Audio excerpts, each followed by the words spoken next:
Hoy es 12 de junio, Día Internacional contra el Trabajo Infantil. Colombia ha reconocido internacionalmente que el peor trabajo al que se ven sometidos los niños colombianos es a la guerra. La verdad es que no se tiene claridad acerca de cuántos niños están hoy en el conflicto colombiano. Se habla de una cifra entre los 6.000 y 13.000. Sin embargo, la Procuraduría recientemente afirmó que podrían llegar a ser 16.000. No se sabe exactamente cuántos son, tampoco existe un plan concreto para rescatarlos, ni un compromiso formal de ningún grupo armado para entregarlos. Nuestros nadie de hoy son aquellos que no tuvieron opción. Bienvenidos a Historias de Nadie, a este capítulo que llamamos Los Niños de la Guerra.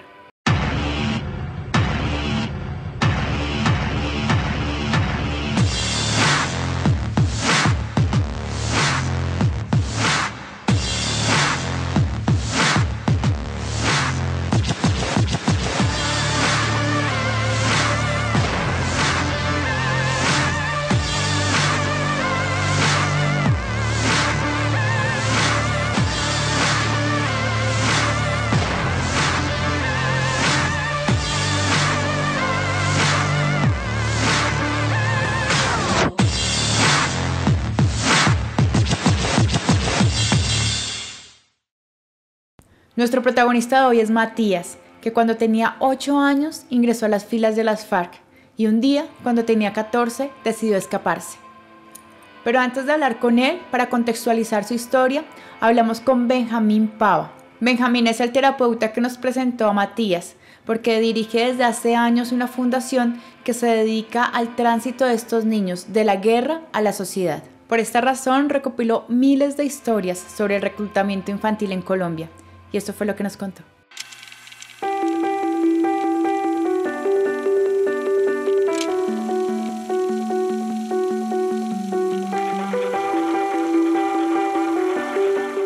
Hay un proceso de aprendizaje dentro del grupo armado, y cuando nos llegaba el niño a la fundación tenía que haber un proceso de desaprendizaje.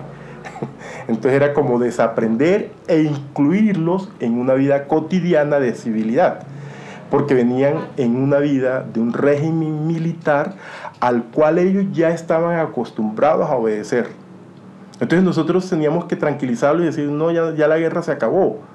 Ya aquí ya vamos a ser niños jóvenes, común y corriente, no normales, digamos común y corriente. Ya para ustedes hoy la guerra se acabó. Ahora, sí, para un pelado que venía de un grupo paramilitar, encontrarse que en esa casa donde iba a vivir iba a encontrar guerrilleros, para él de entrada eso era un choque. O sea, ¿dónde están pues que los quiero acabar? ¿Cierto? Pero ahí era donde empezaba ese primer acompañamiento y donde empezaba ya la parte terapéutica netamente, en convencer al muchacho, aquí la guerra se acabó.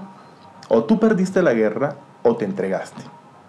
Si te entregaste es porque quieres una mejor vida, y aquí no hay ni guerrilleros ni paramilitares.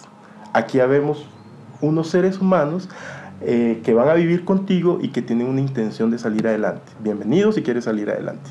Y entonces a partir de ahí empezaba un proceso aquí, y de alguna manera no nos interesa de que digas de que tú vienes de tal grupo, ni que tú hacías, ni nada. O sea, las experiencias de vida te las va a escuchar un grupo profesional, pero allá ustedes van a ser jóvenes que hacen parte de un hogar.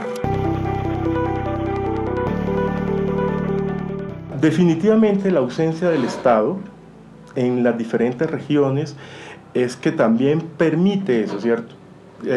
Yo digo, no solamente es que haya escuela y haya educación y se le garantice al niño educación, sino también la calidad de la educación y la continuidad de la educación. Entonces nosotros encontrábamos situaciones porque no solamente analizábamos la situación del niño, sino el contexto de donde venía, porque el contexto nos decía mucho para la vinculación o para la desvinculación también. Entonces, si encontrábamos unos contextos donde hay ausencia de Estado, donde no hay colegio, donde el profesor va un profesor cada 3 meses, se regresa, no contratan, etcétera, etcétera, esa garantía de derecho, esa falta de garantía de derecho lanza al niño a la guerra también.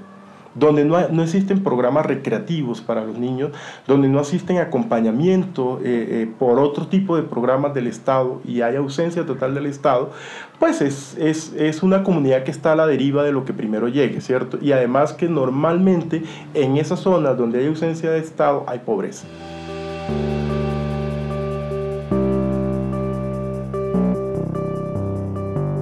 Yo no tengo capacidad de votar, de elegir, hasta que no tenga 18 años. Y la guerra es condición de adultos. Legalmente en Colombia, y de acuerdo también al protocolo de Ginebra, que también Colombia lo firmó, ningún menor de 18 años debe participar en la guerra. Si es un acuerdo internacional y un adulto, que es el que permite el ingreso, no importa la forma que sea, el ingreso de las personas a sus grupos, también debe tener claro que menor de 18 años no puede aceptar bajo ninguna responsabilidad. O sea, si en un bar no es el muchacho el que decide que quiero entrar, es que ese bar tiene que garantizar un portero para que no ingresen menores de edad. Así también tiene que ser en los grupos armados.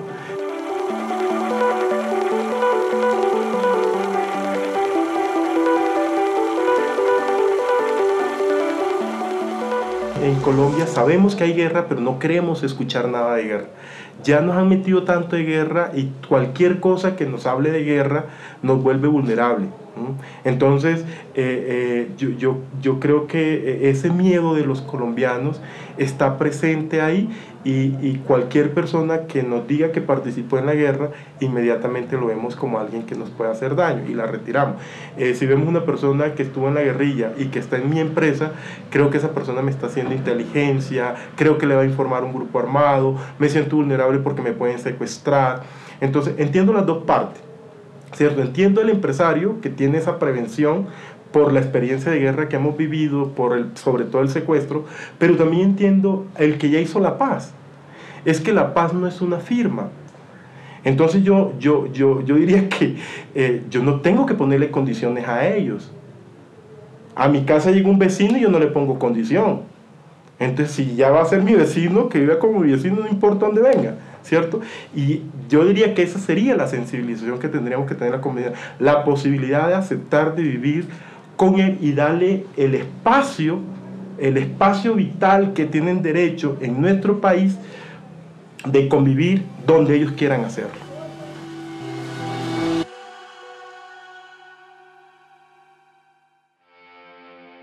A pesar de que el reclutamiento infantil ha existido siempre en Colombia, solamente en 1999 el ICBF creó un programa específico para luchar contra él.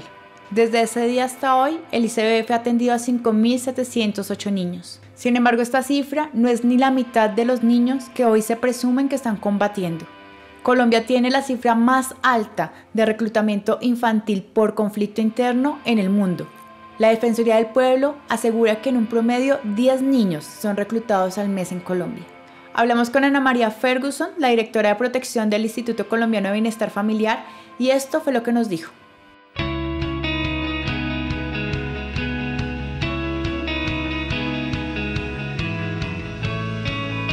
Bueno, el ICBF desde el año 1999 creó el programa para niños, niñas y adolescentes desvinculados de grupos armados al margen de la ley. Ese programa básicamente lo que busca es darles un acompañamiento psicosocial para que ellos puedan restablecer sus derechos y luego vincularse a la sociedad. Ese programa pues básicamente tiene 4 fases. Una fase inicial donde se hace como un diagnóstico de cómo está la situación del niño, niña o adolescente, cuáles fueron las circunstancias en las cuales fue reclutado, cuál fue el tiempo de estadía, porque obviamente hay variaciones, y qué fue lo que vivió en esto. Luego que se hace en la parte de diagnóstico, ya se empieza a hacer una intervención muy concreta, de acuerdo con un plan individual que se le hace a cada uno de estos chicos y chicas, de acuerdo con las particularidades del caso. Y luego ya empezamos al final una fase que incluye los encuentros con su familia, en los casos en que es posible ubicarla, y también ya luego una preparación para el egreso. Cuando el derecho internacional ha reconocido que el reclutamiento ilícito es uno de los peores crímenes que se pueden cometer contra los niños, niñas y adolescentes. Y ellos son víctimas, ¿por qué? Porque hasta que tú no cumples la mayoría de edad, tú tienes una garantía de una protección y de un interés que se llama el interés superior del niño, en el cual a partir de esa sombrilla tú debes, a ti se te deben garantizar por parte del Estado unos cuidados especiales y unos accesos a educación, a salud, y a garantizarte el derecho a tener una familia que prima sobre cualquier cosa.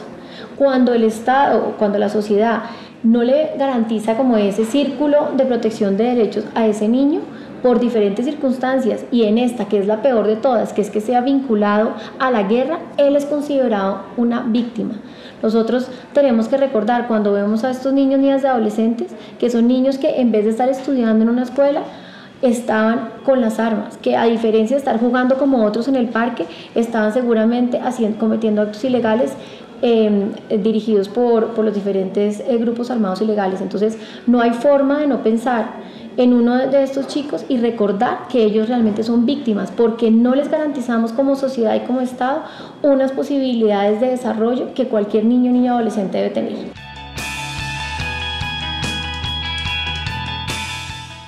Nosotros tratamos en el día a día de evitar obviamente que la deserción ocurra, pero desafortunadamente ha ocurrido.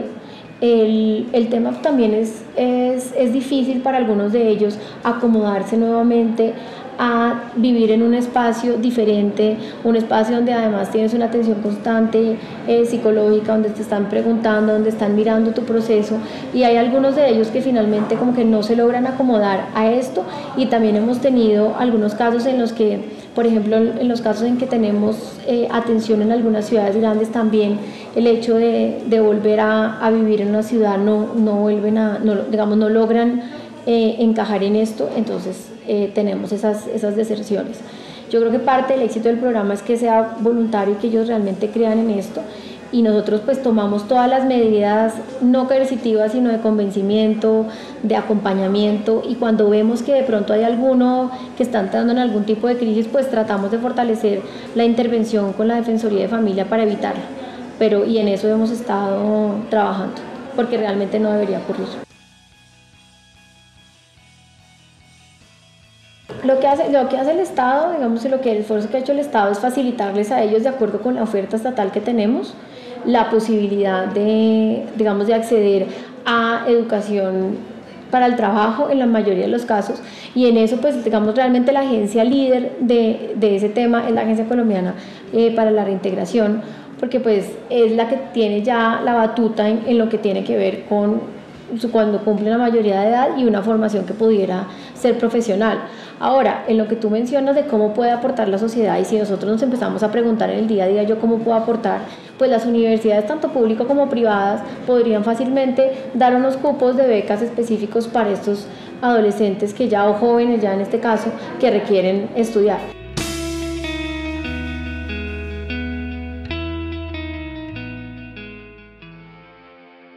Si mañana se firmaran los acuerdos de paz en La Habana, el Estado debería estar preparado para recibir entre 6.000 y 13.000 niños provenientes solamente de la guerrilla. Es responsabilidad del Estado tener un plan de posconflicto que esté a tono con las necesidades de estos niños para que su proceso de reintegración sea exitoso. El 33% de los niños que han participado en el programa del ICBF han desertado voluntariamente. De la mitad de ellos no se conoce el paradero. Se presume que pudieron haber reincidido en algún grupo armado. Recientemente, la Comisión de Derechos de los Niños de la ONU publicó un informe en el que era bastante crítico de la función del Estado colombiano en el tema de reclutamiento infantil. Sobre este informe hablamos con Fernando Sabogal, director de la Fundación DNI.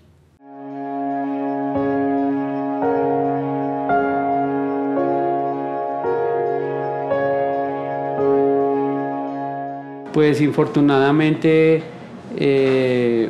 los informes tanto del Comité de Derechos Humanos como del Comité de los Derechos del Niño, siempre salen las observaciones fuertes al Estado colombiano por el incumplimiento de los diferentes tratados internacionales. Entonces siempre le hacen el llamado porque no se está monitoreando realmente, no se está haciendo la protección de los derechos de los niños, no se están garantizando, no se está trabajando en la prevención.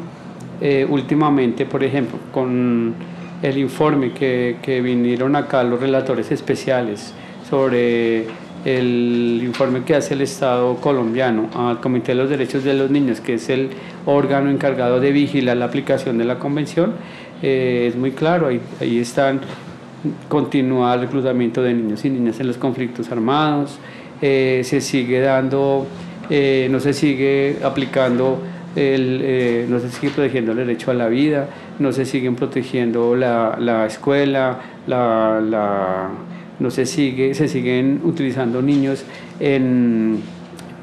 como en actividades cívico-militares que están prohibidas, y el tema de la violencia sexual es altísimo para los niños y las niñas. Entonces el tema sigue, no hay cifras exactas, y un llamado que hace contundente es a que, a pesar de que existe una institucionalidad, la ven muy débil y muy desarticulada.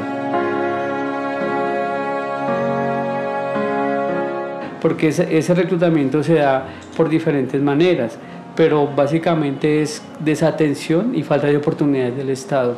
Por eso es que muchos niños llegan a estos grupos armados. Pues ahora están las guerrillas, que son el 50% que reclutan, pero ahora tenemos los nuevos grupos post-desmovilizados que incrementaron su accionar. Hace 2 años era como el 18% y ahora están en una actividad de reclutamiento y actividades de hostilidades en un 38%, lo que hace complejo al conflicto. Entonces no se cumple la prevención, básicamente no hay programas ni políticas de prevención para evitar el reclutamiento de niños y niñas al conflicto armado.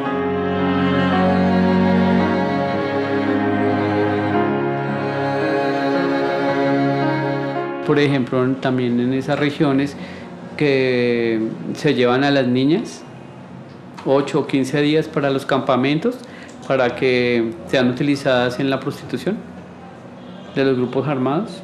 Sobre todo esto lo hace los paramilitares y la zona donde está la minería. Se desaparecen las niñas 15 días y nadie reporta a la Secretaría de Educación del municipio esas niñas dónde están, pero todos saben que son utilizadas en prostitución para esos grupos. Entonces eso, pues uno dice: ¿dónde está el Ministerio de Educación? ¿Quién está haciendo los seguimientos? Entonces es bastante lamentable la situación. La violencia sexual contra las niñas sigue aumentando.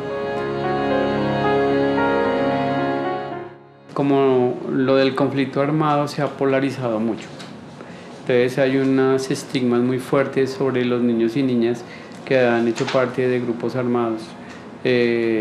Prevalece la idea como que son delincuentes, son peligrosos y da miedo con ellos. Entonces esto hace que su autoestima no sea la mejor, tenga una baja autoestima, y por eso también pueden perder muchas oportunidades. Pero las empresas, la sociedad también discrimina a estos niños, a estos jóvenes, a estas mujeres. Por hacer parte de algún grupo armado, pues va a tener menos oportunidades de tener un empleo. Lo que tú dices, lo que se le ofrece, el paquete que se le ofrece a ellos es un paquete de bajo perfil, muy para que sobreviva, no para que viva dignamente, no para que se realice sus sueños. Entonces la sociedad sí es bastante responsable, y los medios de comunicación que han estigmatizado a estas personas.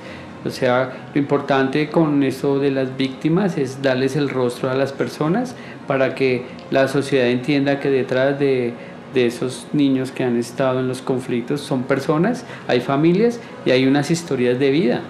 Lo que ustedes dicen, historias de nadie, sí, hay historias de personas que están ahí de carne y hueso y que también tienen sueños, que sufren y que por muchas situaciones de la vida les tocó entrar a un grupo sin quererlo, a un grupo armado.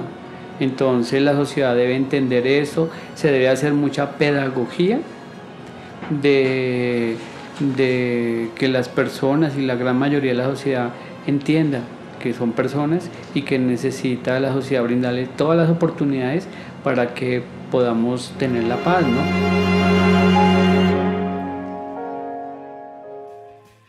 En el próximo bloque conoceremos a Matías, el protagonista de nuestra historia. Ya volvemos.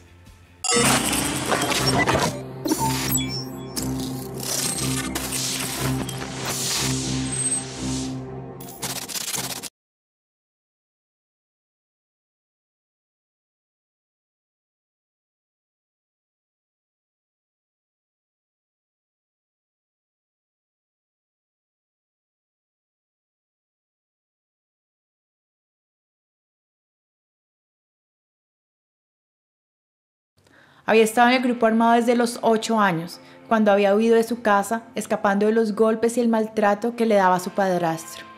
El caso de Matías no es un caso aislado. El 25% de las niñas y el 11% de los niños que resultan en grupos armados ilegales lo hacen huyendo de la violencia física y sexual que les propina su propia familia. Esta es la primera vez que Matías cuenta su historia en cámara. Hablamos mucho antes de que decidiera hacerlo, pero al final decidió que no tenía nada que esconder.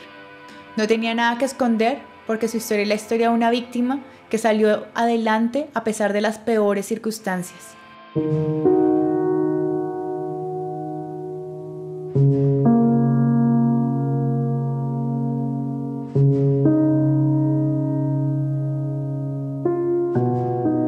En la tandada que nos fuimos éramos aproximadamente como unos 150, por ahí unos 90% era solo jóvenes. Yo era el más chiquis porque tenía como 9 añitos, iba a cumplir 10, pero sí la mayoría eran jóvenes, jovencitos, todos. ¿Y por qué se van tan jóvenes? ¿Por qué se van? Porque uno como joven es más fácil, es más creíble, es más proactivo que una persona adulta. Entonces, para los grupos armados es más fácil ingresar a un joven de mi edad que ingresar a una persona de 30 años. O sea, la diferencia es muchísima, simplemente por el hecho de ser jóvenes, es más pilo, aprende más rápido, se desenvuelve en muchos aspectos totalmente fácil. En cambio, una persona adulta de 30 a 25 años es más lenta, piensa muy bien las cosas, no se deja convencer fácilmente. En cambio, uno de jovencito lo hace.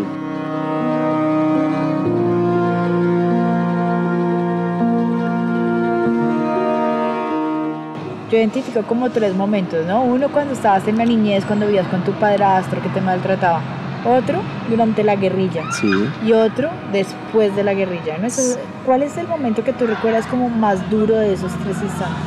El más duro, estar en el grupo armado, es uno de los momentos más duros, más difíciles y yo diría que poco inolvidable, porque allá día tras día tú te estás jugando la vida. En cualquier momento hay bombardeos, hay enfrentamientos, le puede pasar algo. Es algo inolvidable, es algo que siempre lo va a marcar, es algo que pierde la niñez uno. Nunca jugué con carros porque en realidad no me hubiera gustado, pero nunca se dio esa oportunidad. Digamos que el carro mío fue las armas. Ese fue el juguete mío que me dieron cuando niño.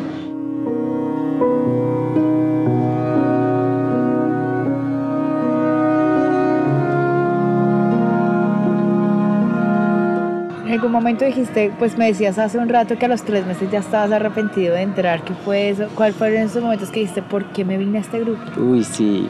A los 3 meses estaba aburrido, estaba triste. Extrañaba a mi mamá, extrañaba a mis hermanos, extrañaba la comida de mi mamá.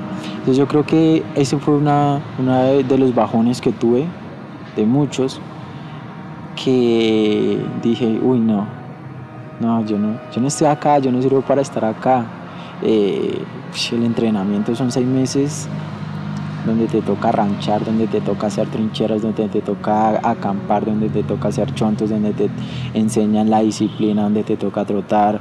Mejor dicho, abarca muchos temas y es una de las pruebas más difíciles que existen, el entrenamiento. Entonces a los 3 meses sí, yo lloré muchas veces, y es más, hasta algún día me volé, y nada, como te contaba ahora al rato, me volé como a las 11 de la mañana y a las 5 de la tarde me agarraron cerca del campamento. Entonces imagínate, estaba tan triste que decidí volarme, pero de nada me sirvió porque me agarraron.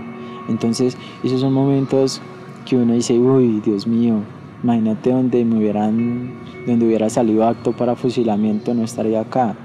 Pero mi Dios siempre me dio una segunda oportunidad y aún me la sigue dando estando hoy en día donde estoy.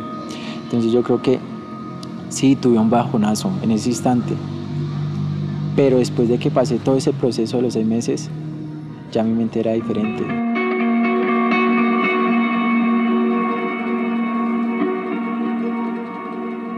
A la edad de aproximadamente 14 años, un día decidí desmovilizarme, sin pensarlo, o sea, fue algo instantáneo, algo que yo jamás en la vida pensé hacerlo, pero lo logré, teniendo en cuenta y en claro que si no lo lograba, pues me iban a matar, de una u otra manera lo iban a hacer, pero yo tomé ese riesgo.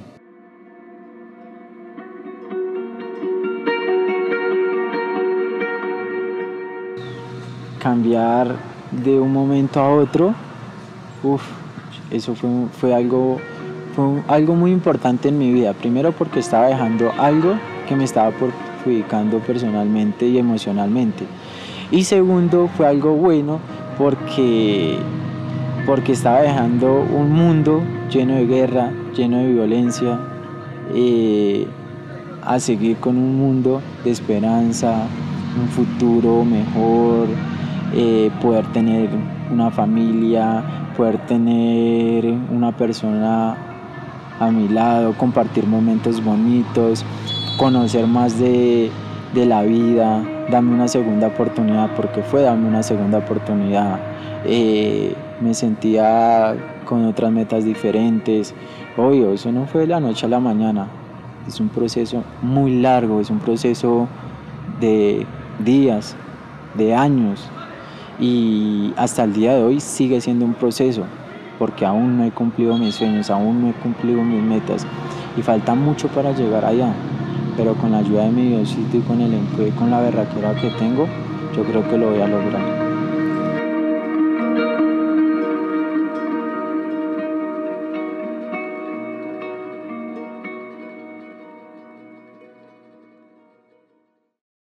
Cuando uno habla con Matías, le cuesta encontrar las secuelas del conflicto. Su capacidad de resiliencia, su capacidad de soñar, su capacidad de sonreír y sus ganas de construir asombran. También asombra las reflexiones sobre un conflicto que tuvo que vivir en carne propia.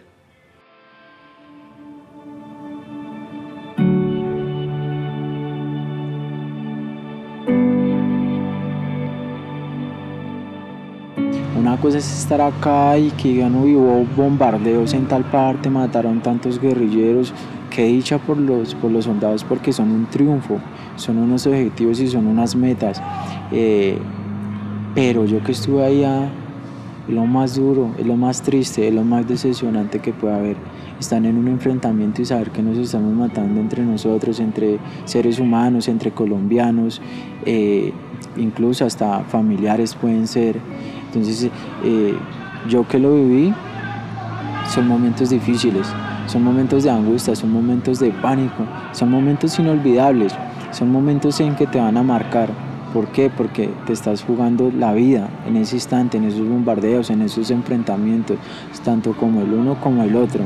Entonces uno desde el punto de vista de acá, de un ciudadano, uy, es chévere que hayan acabado con ellos, pero nunca se han preguntado, uy, ¿por qué? ¿Por qué esos enfrentamientos? ¿Por qué nos estamos matando entre nosotros? Y créame que no se lo desearía a nadie ni a mi peor enemigo estar en los zapatos de esas personas que están allá enfrentando, dando el pecho. No se lo desearía a nadie porque es muy, pero muy triste y decepcionante estar en un enfrentamiento, sentir bombas, correr correr no porque le guste, sino correrle a la muerte, porque donde te caiga una bomba encima te van a volar en 1000 pedazos.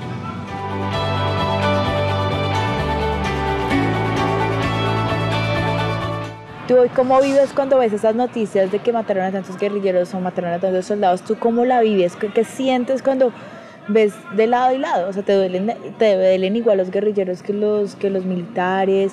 ¿Qué sientes? Cuando veo estas noticias pienso en aquellos momentos en los que me tocó a mí vivir, esos momentos en los que me tocó correrle a la muerte, esos momentos en que sentía las bombas, en que sentía la muerte, en que me tocaba disparar por mi vida, en que lo único que tenía en mente era la muerte y lo único que trataba de hacer era sobrevivir, huirle a la muerte. Entonces yo me pongo a pensar y veo las noticias y digo, duro, tenaz para ellos, tanto como para los grupos armados como para el ejército, porque son seres humanos y sea como sea nosotros tenemos derecho a vivir todos dignamente, pero sentado en el televisor frente a la pantalla y mirando esas noticias es algo duro, y yo que lo viví, yo que lo sufrí y yo que lo experimenté, es algo muy triste.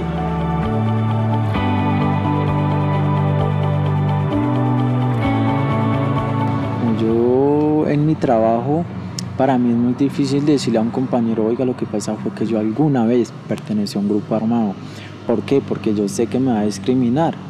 Porque antes de eso yo pregunto, oye, si algún día se encontrara con un guerrillero, ¿cuál es su reacción?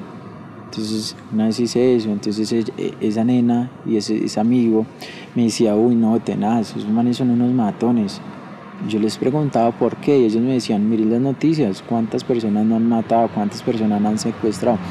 Entonces ahí viene la discriminación. Imagínate donde ellos se hubieran enterado que estaban hablando con un excombatiente, con alguien que perteneció a un grupo armado.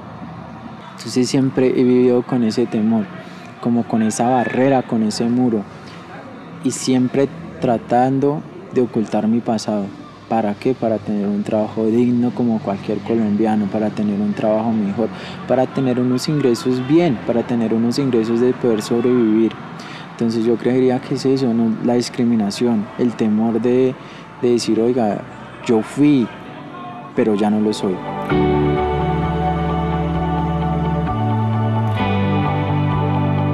Es algo muy bonito dar con una persona en la cual puedas contarle todas las cosas. Se siente bien, se siente un desahogo, se siente esa libertad, esa tranquilidad de que esa persona lo va a admitir con un pasado oscuro, de poder compartir con ella sin temor de nada.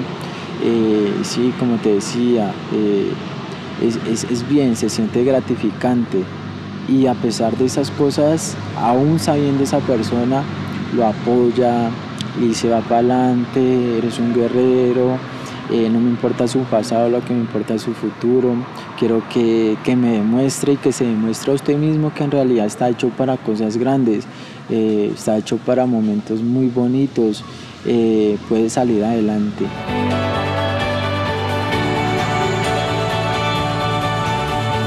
Para mí lo más gratificante es poderme graduar de una buena universidad, poder demostrarle a mi mamá, soy un profesional, pero porque lo hice de corazón, porque nadie me lo regaló, porque me tocó sufrirlo, porque yo lo guerrié.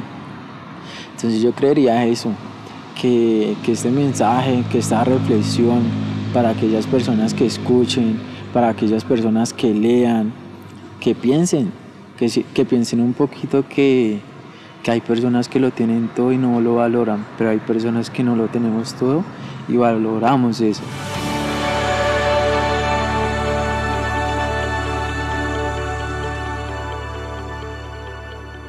Matías tuvo la suerte de sentir un día un impulso vital que lo obligó a correr trocha arriba en busca de su libertad. No todos los niños tienen la suerte de desvincularse siendo menores de edad del grupo armado. En el próximo bloque conoceremos a Sabas, que entró a los 16 años a las FARC, pero solamente se pudo desmovilizar ya siendo mayor de edad. Sufrió mucho las secuelas del conflicto, pero hoy demuestra que quien hizo la guerra puede construir la paz.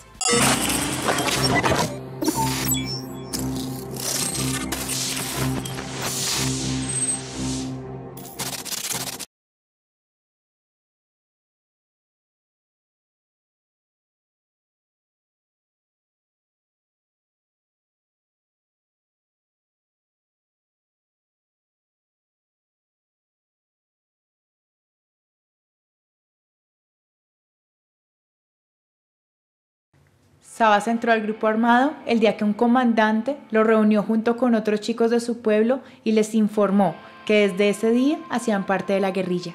Siendo miliciano, los paramilitares atentaron contra él y lo dejaron en silla de ruedas. Ahora trabaja como líder en escuelas de perdón y reconciliación. Sabas nos cuenta su historia desde el día que decidió desmovilizarse.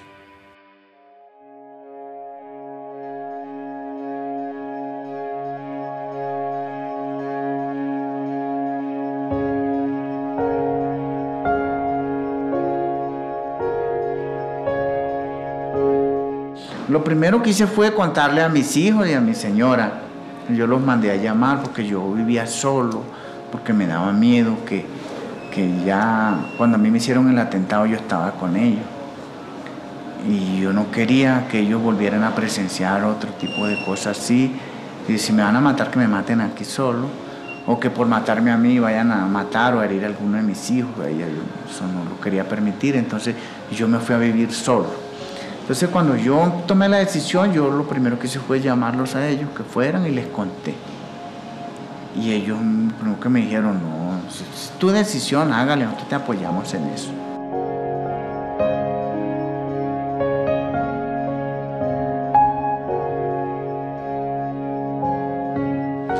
Y el proceso de la Defensoría del Pueblo fue muy difícil por la desconfianza que yo tenía en la institucionalidad. Yo no confiaba en nadie. Yo fui 3 veces a la Defensoría del Pueblo. Yo pedí hablar con la defensora del pueblo, era una doctora. Pero siempre me decían que ya no estaba y que no podía atenderme. Entonces yo me regresaba. Segunda vez tampoco, y yo me regresé otra vez. En el tercer intento, un doctor ahí, una persona un funcionario, le llamó la atención. Entonces me invitó a su oficina y cerró la puerta. Y me dijo, venga, yo he visto que usted ha venido aquí 3 veces con esta. Cuénteme, ¿qué necesita? Y yo lo ayudo. Usted puede confiar en mí, puede confiar, nosotros estamos aquí para ayudarnos. Y me convenció de que le contara, entonces yo le conté. Y como a los 10 minutos estaba la defensora del pueblo ahí.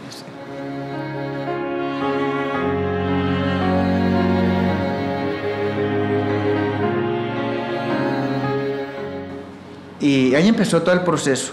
Estuve arrepentido varias veces de haberme entregado porque me tenían en un calabozo, encerrado. Ellos decían que era por seguridad, porque ahí habían unos desmovilizados de las autodefensas también que se habían entregado. Entonces ellos decían pues que a pesar de que ya se habían desmovilizado, pues que no era conveniente que se juntaran conmigo, que de pronto ellos me fueran a hacer algo a mí, que no sé qué. Yo decía, yo me fui a entregar para que me vinieran a meter en un calabozo, hombre, eso no es justo. Pero después entendí que sí, que era necesario hacerlo. Un día en la noche me dijeron, mañana temprano se alista porque ya le llegaron los tiquetes y se va para Bogotá. Pero fíjate, hay algo importante ahí, que esos desmovilizados de autodefensa que no nos dejaron juntar allá, que porque era peligroso, que porque de pronto me hacían daño, ese día nos vinimos juntos en el avión y ellos me ayudaron a subir al avión y todo eso. Entonces ya desde ahí se empezó a romper ese, que allá éramos enemigos y allá nos matábamos, y ya como que empezaba uno a ver como que ahora es otro cuento.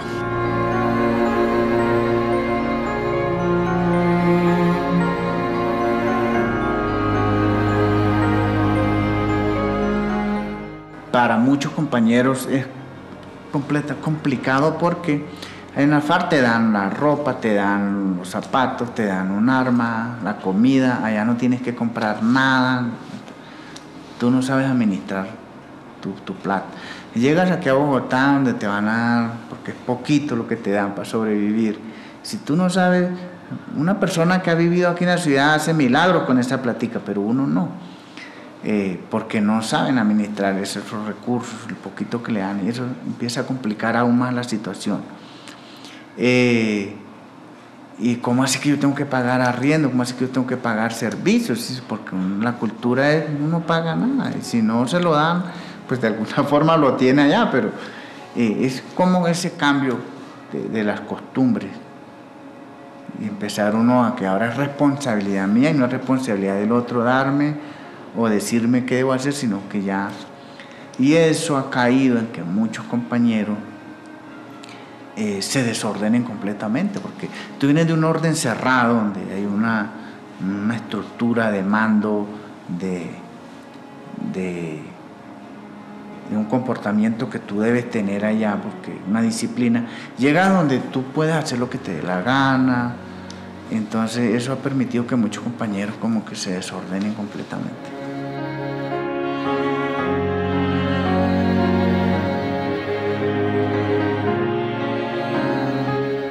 Pueden haber muchas herramientas, muchas personas interesadas en ayudarte, pero si tú no tienes la voluntad de cambiar y de superarte, pues eso es un trabajo en vano. O sea, todo depende de la voluntad y la convicción de la persona que abandona la lucha armada y que decide reintegrarse a la sociedad, pero eso depende mucho de esa voluntad que tenga el individuo. Yo creo que mantenerse en la clandestinidad no ayuda al proceso de reintegración. Yo creo que lo que ayuda es visibilizarse y que te reconozcan. A lo mejor te van a tirar la puerta en la cara, alguien te va a rechazar, te va a estigmatizar, pero ese es el costo político que tenemos que asumir por haber estado en un grupo armado ilegal.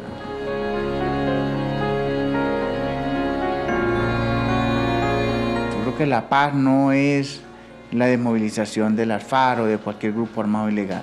La paz es la construcción de convivencia que se hace desde las familias, desde los hogares, en cada una de las casas y las personas que habitan estas localidades. Creo que hay muchas formas de violencia de las cuales hay que atender. Si antes éramos líderes para la guerra, ahora podemos ser líderes de paz y sacar la violencia de la casa, de la cobija que se nos metió ahí debajo de la cobija, y tratar de sacar esos diferentes tipos de violencia que generan más víctimas y más muertos que la misma guerra o la confrontación armada que se vive allá en la selva.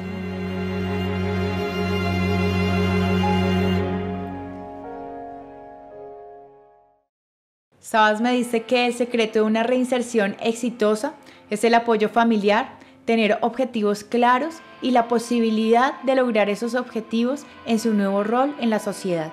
En la historia de Matías existió una mujer que sin conocerlo creyó en él y le dio el apoyo familiar necesario para que él no desistiera en su camino a la reinserción.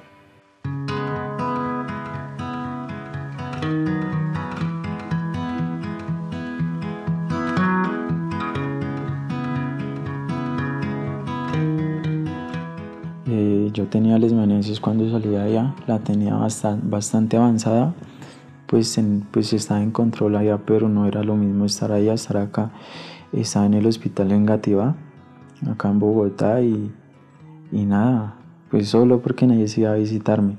Si acaso me llevaban el desayuno y ya, y una sola visita. Entonces al lado, como tan solo era un niño, había otra niña, más chiquis que yo, tenía como 10 años. Entonces la mamá iba a visitarlo todos los días a ella y le llevaba frutica, le llevaba así cosas bonitas, yogur. Bueno, uno con un hijo hace lo que sea por ese niño, por esa persona tan linda que tiene al lado. Entonces ella iba a visitarla todos los días y un día se dio cuenta que nadie se iba a visitarme. Entonces se acercó y me dio una fruta y yo, pues gracias. Y yo como que nunca nadie me había dicho eso, y mucho menos acá en Bogotá, que la gente desconfía de todo el mundo, o nosotros desconfiamos de todo el mundo. Entonces al otro día me llevó desayuno y yo wow, y comenzó a preguntarme, y pues obviamente yo le conté, fui muy sincero con esa persona.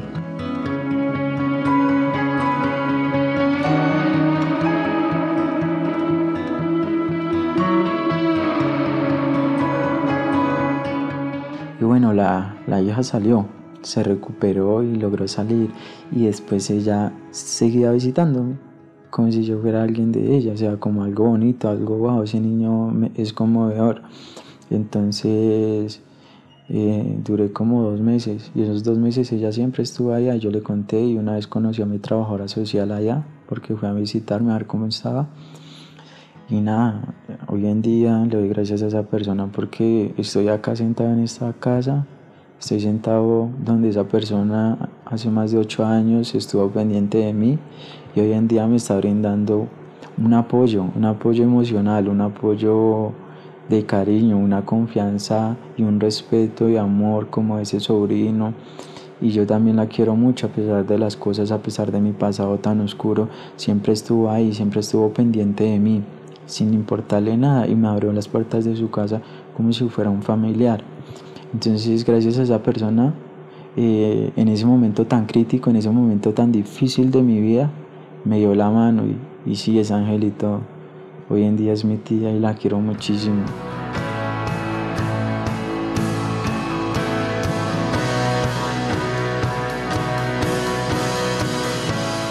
Muchísimas veces he comenzado de cero, pero siempre que comienzo de cero, siempre pienso en cosas bonitas. Siempre que me pasa algo difícil, siempre que le pasa algo a mi familia, son bajonazos, y creo que los tenemos todo el mundo. Hay momentos críticos en la vida, pero uno debe estar preparado para esos momentos. Entonces, cuando está en el suelo, otra vez levantarse y tratar de luchar.